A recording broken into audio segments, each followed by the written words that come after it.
Ако не сте виждали детектор на лъжата, значи не сте гледали телевизия. Но ако си представяте малка тъмна стая, колани и уред с хартия и писец, то значи филмът, който сте гледали, е много стар. От 90-те полиграфът е лаптоп и всички аксесуари към него се побират в куфърче. Принципът му на действие обаче остава един и същ. Измерваме 3 различни показатели и това става едновременно. Следим дишането и потенето. Измерваме и промените в кръвното налягане и пулса.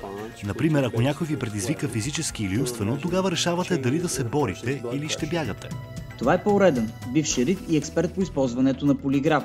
Работи в Академията за детектор на лъжата Бакстър в Сан Диего, Калифорния. За 32 години е направил над 9000 теста и твърди, че машината не може да бъде излъгана. Има хора, които по време на въпросите се опитват да си причинят някакъв вид болка, което от своя страна би довело до реакция на тялото, а оттам и до промяна в полиграфа. Други пробват да контролират дишането си или да движат различни мускули от тялото си по време на теста. За добре тренираните специалисти, които провеждат тестовете, всички тези неща са лесно уловими. И въпреки това реших да се пробвам. Дали ще успея да излъжа детектора? Първо слагаме тези тръбички, които измерват дишането. Винаги слага две. Обикновено мъжете дишат с стомаха, а жените с гърдите, но има и изключения. На стола има специална подложка, която измерва всяко мърдане на тялото. Друг апарат мери кръвното, а на 2 от пръстите се слагат сензори, които измерват изпотяването на ръцете. Време е за въпросите. Малкото ти име ясен ли е? Да.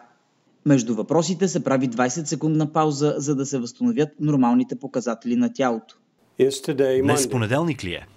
Да. Заподозреният се запознава с въпросите предварително. Следващия въпрос ще бъде много неудобен. Може да не искаш да отговориш. Ти някога сам, без други хора до теб? Тук бях сигурен, че няма нищо, което да не искам да споделя в ефир. Няма да ти задам този въпрос по телевизията, но ще ти покажа реакцията. Да видим резултатите. Виж как се вдига кръвното ти, когато се чудиш какво ще те попитам и дали искаш да споделиш пред камерата. Явно няма да разберете никога какво съм правил или не, докато съм бил сам. Но детекторът действа винаги, когато има страх, че може да бъдеш хванат в лъжа. Това обяснява и неговият успех за намирането на заподозрени, наемането на служители в областта на сигурността и охраната и дори при съпрузи, които искат да разберат дали единият изневерява.